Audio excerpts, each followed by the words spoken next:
ఆవకాయ ఆంజనేయ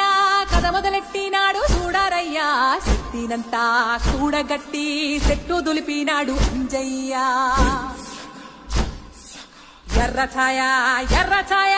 కోతి అవతార వెంటమాయ కత్తి సేత పట్టకుండా కాయ కోసినాడు కపిలయ్యా